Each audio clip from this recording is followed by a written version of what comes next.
جلدی نکلو. کبھی امام صاحب سے نماز لمبی ہو گئی, ان کی طبیعت پہ بوجھ پڑ جاتا ہے, بھاری ہو جاتا ہے. یہ کوئی انہوں نے اپنی طبیعت کو ایسا بنا لیا ہے, اللہ نے ان کو ایسا نہیں کیا. تو کچھ افراد ایسے بھی ہیں کہ جن کا دل چاہتا ہے کہ دروازہ مسجد کا کب کھلے گا, سب سے پہلے ہم ہی مسجد میں داخل ہیں. مسجد کی فکر پڑی ہے, کہیں کوئی جالا تو نہیں لگا رہ گیا, کہیں کوئی اس کی بتی تو ایسی نہیں رہ گئی جو ساری رات جلتی رہی ہے. ایسا والے یہاں پہ تو یہ حدیث میں فرمایا گیا ہے کہ جو بندہ مسجد سے محبت رکھتا ہے اللہ اس بندے سے محبت رکھتا ہے. میں اتنا سا کام ہے کہ یہ اللہ کا گھر ہے, اس کو کہتے ہیں یہ بیت اللہ شریف ہے. بیت اللہ شریف تو وہ ہے, اس کو بھی بیت اللہ کہنے کا مطلب یہ نہیں کہ اللہ کو وہاں پہ رہتا ہے. یہ اس کو کہتے ہیں یہ اضافت تشریفی ہے. اضافت ہوتی ہے, اضافت کا معنی ہوتا ہے نسبت دینا. نسبت اس لیے دی جاتی ہے کہ کسی عام چیز کو خاص کر دیا جائے.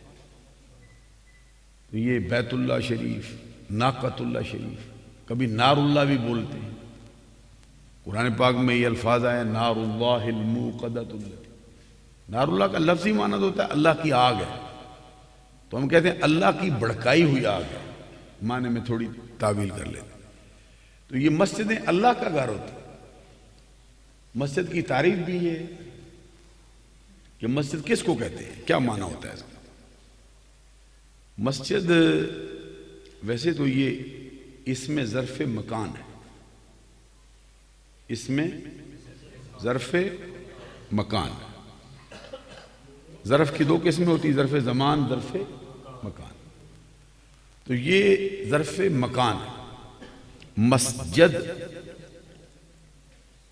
سجدہ کی جگہ, یعنی سجدہ کرنے کی جگہ کو کہا جاتا ہے. لغت میں اس کا یہ معنی ہے. تو اصطلاح اسلام میں اس کا مطلب یہ ہے کہ وہ جگہ جو بندہ اپنی ملکیت سے آزاد کر دیتا ہے کہ میں اس کا مالک نہیں, اپنی ملکیت سے آزاد کر کے اللہ کی ملکیت میں دے دیتا ہے اور عبادت کے لیے وقف کر دیتا ہے اور اس کے اندر اذن عام کرتا ہے, اس کو کہتے ہیں مسجد. اس پہ تعمیر ہوئی ہو نہ ہوئی ہو وہ جگہ مسجد ہو جاتی ہے. اور حدیث میں فرمایا گیا قیامت کے دن اللہ تعالیٰ آواز دے گا میرے پڑوسی کہاں ہیں, میرے پڑوس میں رہنے والے کدھر ہیں. فرشتے پوچھیں گے مولا تیرا بھی کوئی پڑوسی ہے, تیرے نیبر میں بھی کوئی رہتا ہے, تیرا نیبر ہوڈ کوئی ہے, تیرا کوئی ہمسایہ ہے. فرمایا جو مسجدوں کو تعمیر کرنے والے ہیں وہ میرے ہمسائے ہیں, ان کو لاؤ میرے پاس. تو وہ مشہور حدیث بھی آپ کو معلوم ہے کہ من بنا للہ مسجدا بنى اللہ لہ بیتا فی الجنہ. جو شخص اللہ کے لیے اللہ کا گھر بناتا ہے اللہ اس کا گھر جنت میں بنا دیتا ہے. تو بندہ اپنے شیان شان بناتا ہے, تو رب ذوالجلال بندے کے شیان شان نہیں بناتا, وہ بھی اپنے شیان شان ہی بناتا ہے. مسجد کی تعمیر یہ بعض بندوں کا خیال ہے یہ دعا کریں جی قبول ہو جائے. ہمارے نظریے میں جو صوفیہ کا نظریہ ہے وہ یہ ہے کہ قبولیت کا اعلان پہلے ہو جاتا ہے, اس کے عمل کی توفیق بعد میں ملتی. شاید آپ غور کریں گے تو پھر آپ کو مسئلے کی سمجھ آئے گی. یعنی اللہ کے ہاں قبولیت پہلے ہوتی ہے. غور ہے, اللہ کے ہاں قبولیت کا اعلان پہلے ہوتا ہے, اس کے عمل کی توفیق بندے کو بعد میں ملتی. تو پھر سوال یہ پیدا ہوا کہ پھر عمل بیکار کیوں ہو جاتا ہے؟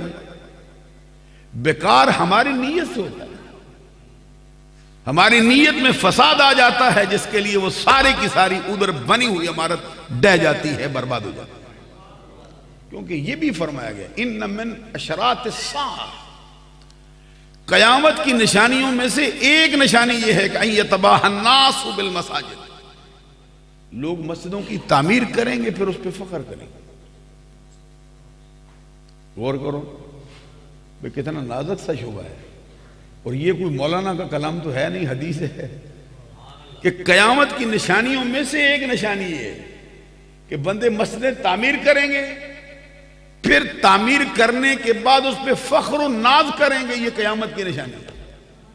معلوم ہوا کہ تعمیر کر لینے کے بعد پھر بھی یہ کہنا ہے کہ جیسی بننی چاہیے تھی ویسی ہم نہیں بنا سکے اور بڑی ہونی چاہیے، کیونکہ حدیث میں یہ فرمان ہے کہ نیت المومن خیر من عملی، ایمان والے کی نیت اس کے عمل سے، کیسے سمجھ سکتے ہیں یہ ایمان والے کی نیت اس کے عمل سے بہتر ہوتی ہے؟ پہلے تو فرمایا کہ یہ تو بڑی مشہور حدیث ہے انما الاعمال بالنیات، ایک اور حدیث ہے اس سے ملتی جلتی، یہ فرمایا ان اللہ تعالی لا ينظر الى صورکم ولا اعمالکم ولکن ينظر الى قلوبکم ونیاتکم، اللہ نہ تمہاری صورتیں دیکھتا ہے نہ تمہارے اعمال دیکھتا ہے۔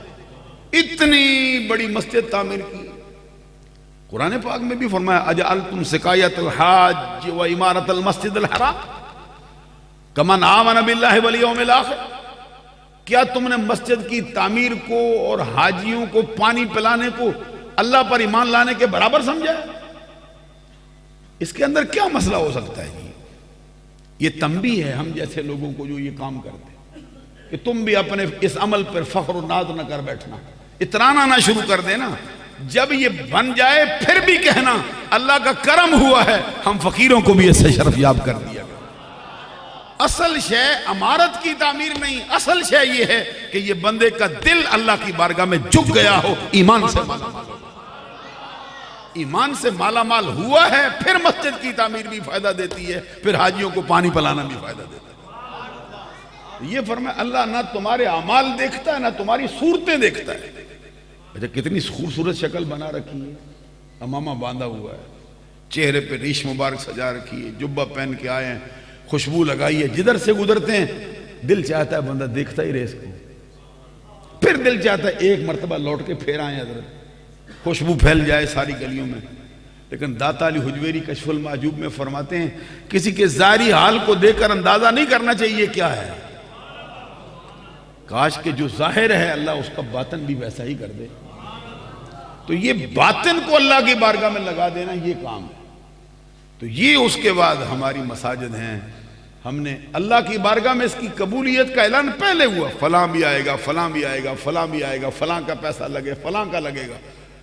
قبولیت پہلے ہوئی، عملی تصویر بعد میں پیش ہوئی۔ فساد کس نے کیا؟ ہمارے نفس نے، کیونکہ اس نے کچھ کبھی فخر کر دیا، کبھی ناز کر دیا، کبھی ڈینگیں مار دی۔ سارے اعمال کرنے کے بعد پھر بھی یہ کہنا ہے کہ سب کچھ اللہ کے کرم سے ہے، ہمارے پاس تو وہی ہے جو اللہ عطا کرتا ہے، ہم کچھ نہیں۔ اسی لیے حدیث میں فرمایا کہ اللہ تعالیٰ نہ تمہارے اعمال دیکھتا ہے نہ تمہاری صورتیں دیکھتا ہے۔ کیا دیکھتا ہے؟ وَلَكِنْ يَنْظُرُ إِلَىٰ قُلُوبِكُمْ، وَلَكِنْ يَنْظُرُ ہی پڑھتے ہیں نا، ینظرا، شاباش۔ آپ نے تو اس کو، میں مولویوں کے لیے اس لیے بولا ہوں کہ یہ لاکنہ جو ہوتا ہے نا، اِنَّا اَنَّا كَأَنَّا لَيْتَ لَاكِنَّا اللہ، یہ 6 حروف ہوتے ہیں جس کو کہتے ہیں یہ مشبہ بالفعل ہے۔ یہ مشبہ بالفعل کا کام ہوتا ہے یہ اپنے اسم کو زبر دیتے ہیں، اسم کو زبر دیتے ہیں اور خبر کو مرفوع کرتے ہیں، اسم کے اوپر زبر لاتا ہے تو یہ اس کا اسم ہے۔ لیکن یہ میں اس لیے علماء سے ذرا ان کو شامل کر، پڑھا صحیح ہے آپ نے، ایسے ہی ہے وَلَكِنْ يَنْظُرُ، یہ لیکن یہ لفظ لاکن ہے نہیں، یہ لاکن ہے جو حروف غیر عاملہ میں سے، اس لیے اس کو اسی وزن پہ پڑ جاتے ہیں۔ ذرا میں اپنے طالب علم ساتھیوں کو ذرا شامل کر کے سمجھا رہا تھا کہ یوں ہوتا، اس کا مطلب یہ ہے کہ اللہ نہ تمہارے اعمال دیکھتا نہ تمہاری صورتیں دیکھتا، کیا دیکھتا ہے؟ فرمایا تمہارے دل کو دیکھتا ہے، دل میں جو ارادہ آتا ہے اس کو دیکھتا ہے اور کچھ نہیں ملاحظہ فرماتا۔ میں نے اپنے پیر صاحب سے پوچھا تھا کہ حضور یہ کوئی نصیحت فرما دیں، انہوں نے فرمایا نصیحت یہ ہے کہ اخلاص کے بغیر پہاڑوں جتنا عمل ہونا تو ریت کے ذروں سے بھی وہ خس و خاشاک اور گلی کے جو کک ہوتے ہیں اس سے بھی حقیر ہوتا ہے، کوئی حیثیت نہیں۔ اور اگر اخلاص کے ساتھ چھوٹا سا ریت کے ذرے کے برابر عمل ہو، رب کی بارگاہ میں پہاڑوں سے زیادہ اجر رکھتا ہے۔ اس لیے ہر عمل میں اخلاص اللہ کے لیے ہونا چاہیے، دنیا کے لیے نہیں۔ اسی لیے وہ آخر میں یہ نیت المومن خیر من عمل، ایمان والے کی نیت اس کے عمل سے بہتر ہوتی ہے۔ کیسے سمجھ سکتے جی نماز پڑھی ہے نیت کیسے بہتر ہوگی، روزہ رکھا ہے اس سے نیت کیسے بہتر ہوگی؟ میں کچھ سال پہلے ایک جگہ پہ تقریر کرنے گیا، وہاں پہ ایک مولانا صاحب بڑے ان کے استاد تھے، اس نے کہا ذرا یہ مسئلہ تو سمجھاؤ مجھ کو کہ نیت المومن خیر من عمل ہی کیا ہوتی ہے؟ تو اس کے میں آپ کے اعتبار سے بھی یہ بات عرض کرتا ہوں کہ اس کا مطلب یہ ہے کہ بندہ نماز پڑھتا ہے نا، بڑی کوشش کرتا ہے خشوع کی، خضوع کی، لباس اچھا پہنتا ہے، خوشبو اچھی لگاتا ہے، جگہ بہت صاف ہوتی ہے، دل بہت صاف ہوتا ہے، لیکن جب نماز پڑھ کے فارغ ہوتا ہے نا کہتے ہیں نہیں جیسی پڑھنی چاہیے تھی ویسے نہیں پڑھ سکتے۔ ابھی زور میں آیا ہوں نا مجھ سے کوتاہیاں ہوئی، اثر میں آؤں گا وہ کوتاہیاں دور کر لوں گا۔ ابھی آپ زبیر صاحب سے پوچھو، وحید صاحب سے پوچھو، جو ان کے ساتھ ہیں ان سے پوچھو کہ مسجد کو تعمیر کیا بڑے درد دل سے، تعمیر کرنے کے بعد کوئی کسر باقی نہیں چھوڑی جو ان کے بس میں تھی، لیکن پھر بھی کسی نہ کسی کونے میں یہ خیال ٹکا رہتا ہے کہ جیسی بننی چاہیے تھی ویسی نہیں بن سکی ہے، اس سے بھی بہتر ہونی چاہیے تھی، اس سے بھی بہتر۔ اچھی تقریر کرنے آئے مولانا، بڑی اچھی تقریریں کی، قرآن کی آیات پڑھی، حدیثیں پڑھی، تو چل کے جاتا ہے پوچھو نا، وہ کہتے نہیں، آپ کہتے ہیں بہت اچھی، وہ کہتے نہیں جیسی ہونی چاہیے تھی ویسی نہیں تھی۔ حج کرنے گئے، حج کیا، بڑی محنت کی، پیدل چلے، منا میں گئے، مزدلفہ میں گئے اور عرفات میں گئے، چل کے واپس آئے، پھر آپ نے جو ہے وہ طواف زیارت کیا، پھر لوٹ کے واپس آئے، اسی رات پیدل ہی چلتے رہے، چل چل کے پھر اس سے پوچھو سنا کیا بنا ہے، کہتے ہیں نہیں جیسا حج ہونا چاہیے تھا ویسا نہیں ہوا، دعا کرو پھر ایک مرتبہ ہوں، پھر قسم نکال دوں گا۔ یہ ہوتا ہے نیت المومن خیر من عملہ، ایمان والے کی نیت اس کے عمل سے بھی بہتر ہوتی ہے۔ نیت اچھی رکھی، گھر میں خالی نیت رکھ، اور نیت کا ثواب کتنا ہوتا ہے؟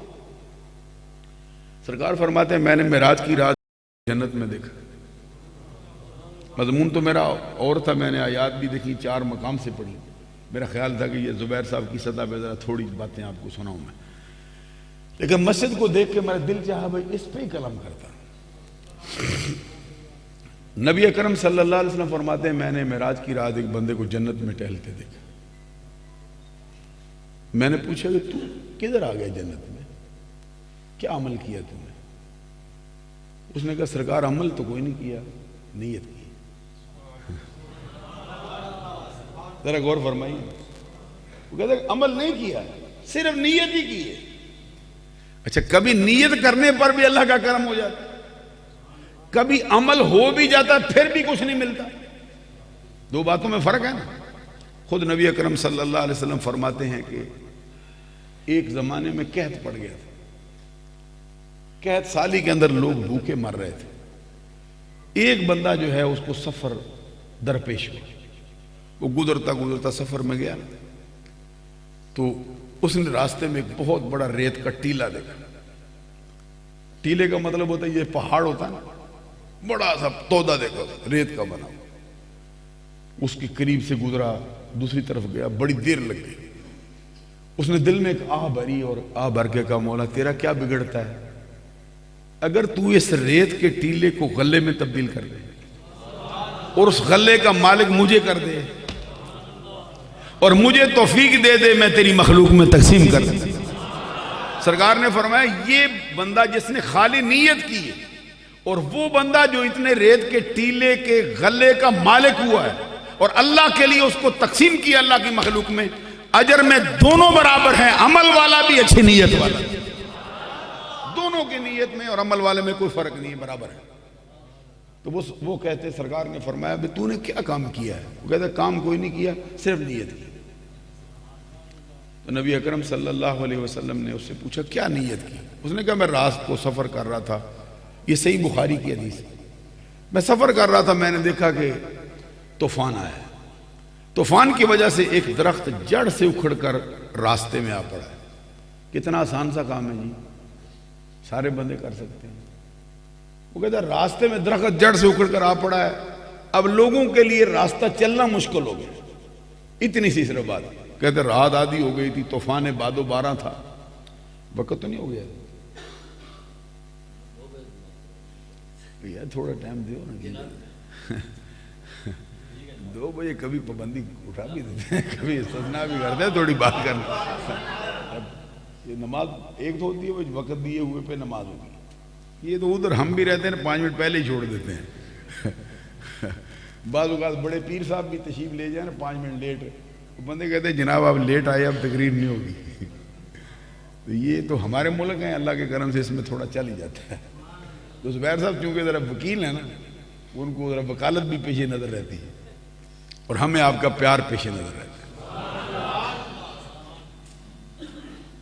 میں تقریر تو نہیں کر رہا، صرف بات ہی کر رہا ہوں آپ سے۔ نبی اکرم صلی اللہ علیہ وسلم نے فرمایا، پھر وہ کہتا ہے میرے دل میں خیال آیا کہ اب لوگوں کے لیے راستہ جانا آنا مشکل ہو گیا ہے، ابھی آدھی رات کو میں کیا کر سکتا ہوں، اتنا بڑا درخت ہے، اکیلے کا بس ہی نہیں۔ کہتے میں نے نیت کی کہ صبح ہوتے ہی سب سے پہلا یہ کام کروں گا کہ یہ راستہ صاف کروں، لوگوں کو لاؤں گا، اوزار لاؤں گا، یہاں سے یہ درخت اٹھا دوں گا۔ کہتے میں گھر آ کے لیٹا ہوں، رب نے فرشتہ بھیج دیا، معلوم ہو بھی کسی وقت بھی آ سکتا ہے۔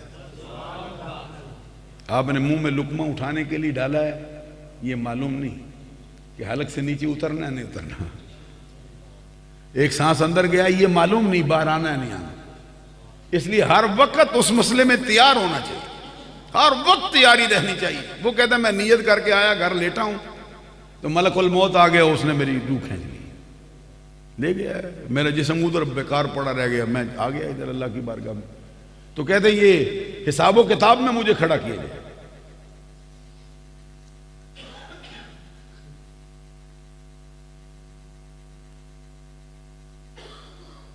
ادھر مطلب میں سمجھ آیا، حضرات جو میں بات عرض کر رہا سننے والی بات ہے۔ وہ کہتے ہیں مجھے حساب و کتاب کے مقام پہ کھڑا کیا، فرشتے آئے، سوال کیا مر ربک، قبر میں سب سے سوال ہو، کہتے جیسے ہی کہا نا مر ربک، ابھی میں جواب دینا ہی چاہتا تھا، ادھر اللہ کی طرف سے آواز آئی، فرمایا یہ تمہارے والا ہے ہی نہیں، یہ سوال و جواب کی حاجت نہیں رکھتا، اس کو چھوڑ دو، اس نے میری مخلوق کا بھلا چاہا ہے، بلا حساب و کتاب ہی جنت میں بھیجیں گے۔ صرف اچھی نیت کی وجہ سے وہ بندہ جنت میں چلا گیا ہے۔ تو معلوم ہوا بھئی نیت کا اچھا ہونا بندے کو وہاں لے جاتا ہے، وہاں پہ عمل بھی نہیں لے کے جاتا۔ یہ ہے نیت المومن۔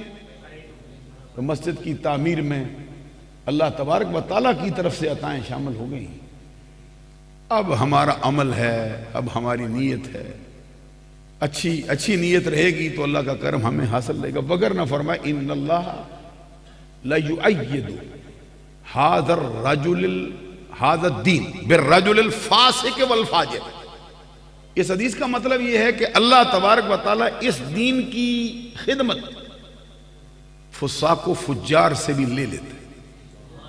یہ نہ سمجھ کہ میں نے یہ عمل کیا ہے تو اب میں بڑا ہی رہوں گا اللہ کی بار، فرمایا فاسق بندے سے بھی مدد لے لیتا اللہ دین کی، وہ بندہ ادھر ہی رہتا ہے، اس کو کچھ ملتا نہیں۔ معلوم ہوا کہ ہمیں ان بندوں میں شامل نہیں ہونا چاہیے۔ ابھی دیکھیے یہ جس نے اعراب لگوایا اس کا کیا نام ہے، حجاج بن یوسف۔ تو کبھی آپ تذکرہ نگاروں سے پڑھیں، اصل حالت تو اللہ ہی کو معلوم ہے، لیکن جو اس کی حالت آئی ہے وہ بہت ہی عجیب و غریب ہے کہ بیان نہیں بندہ کر سکتا۔ اتنے اس نے ظلم کیے، بڑے بڑے تابعین پر، بڑے بڑے صحابہ پر بھی کر دیا، دنیا کے بڑے بڑے ظالموں میں شمار ہوا ہے، تو کام کتنا بڑا ہے کہ قرآن پاک کے اعراب اور نقطے۔ قرآن پاک پہلے نقطوں والا نہیں تھا، تو کیسے پڑھ سکتے تھے ہم؟ مولانا پڑھ سکتے ہیں، عربی کا ماہر پڑھ سکتا ہے، با تا سا میں کیسے فرق کر سکتا ہے، جیم ہا خا میں کیسے فرق کر سکتا ہے، ایک جیسے لکھے ہوئے۔ تو پھر عربیوں کا حال دیکھو جن کو یہ ساری چیزیں معلوم تھی۔ سبحان اللہ، تو کہو نا آپ بھی بہن۔ تو علماء بھی چلو اعراب سے کے بغیر پڑھ جائیں گے۔ رات کو میں ادھر تھا واقعات میں نے قرآن پاک کی آیت پڑھی، تو میں نے کہا کہ یہاں پہ ان ربی غفور الرحیم ہے، تو علماء جو پہلے کہتے ہیں ان ربی لغفور الرحیم، میں نے کہا قاعدہ عربی میں یہ ہے کہ یہاں لام آ سکتا ہے لیکن اس مقام پر لام نہیں آیا. وما ابرئ نفسی ان النفس الا ما رحم ربی، ان ربی لام آ سکتا ہے. تو آج میں شاہ صاحب سے کہہ رہا تھا ذرا نکال کے دیکھ ہی لیں، مولوی تو جھگڑا کر رہا ہے سب سے، کہیں خود ہی نہ غلطی کر گئے. تو اللہ کے کرم سے وہ لام نہیں تھا، لام کے بغیر. یعنی آج حجاج بن یوسف نے اتنا بڑا کام کر دیا ہے کہ قرآن پاک کے اعراب لگا دیا. اب جتنے بندے قرآن سے استفادہ کریں گے اس سے، جس نے یہ خدمت کی اس کو ثواب ملنا چاہیے نا. لیکن وہ بندہ جو ہے اس پر تو علماء نے لکھ دیا ہے کہ یہ فاسق بھی ہے، یہ فاجر بھی ہے، یہ ظالم بھی، یہ بھی ہے. معلوم ہوا کہ اس بات پر اترانا نہیں چاہیے کہ میں نے یہ کام کیا تو میرا یہ مرتبہ ہے. اس پر ہمیشہ سر جھکا دینا چاہیے کہ اللہ نے مہربانی کی ہے، مجھ فقیر سے یہ کام لے لیا ہے، شکر گزار رہتا ہوں. تو باتیں تو بہت سی تھیں، ابھی میں نے 4 آیتیں بھی پڑھی ہیں. تو وقت چونکہ ہو گیا، لیکن اگر اجازت ہو تو میں 2 منٹ میں اس کا ترجمہ صرف خالی کر دیتا ہوں. تو ترجمہ کرنے کے ساتھ پھر تھوڑی وضاحت کی بھی ضرورت پڑ جاتی ہے. وہ آپ چونکہ میں تو آپ کا خادم ہوں اور سب سے ذرا مجھے پیار ہے، اس کی وجہ سے میں یہ باتیں چھیڑ بیٹھا ہوں، وگرنہ میں تو تقریر لمبی اتنی اپنے وقت سے نہیں آگے بڑھتا. وہ زبیر صاحب ہمیں سنایا کرتے تھے کہ ہمارے شہر گجرات کی ایک بہت بڑے بزرگ عالم دین تھے.